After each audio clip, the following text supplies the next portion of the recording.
guys, yung sarap na tubig. Ang daming ano dun sa loob. Ayun din sa ano.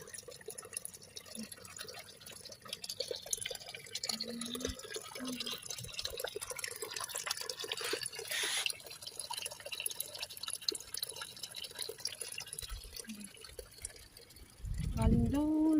Ewan ko kung saan yung galing. Wala naman ano dyan. Ayan.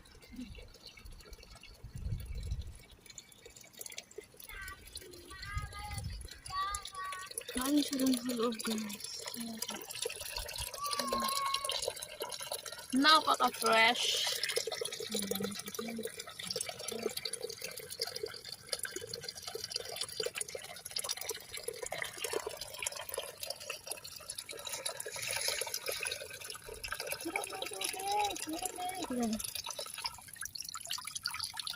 Kalinis. Pakalinis.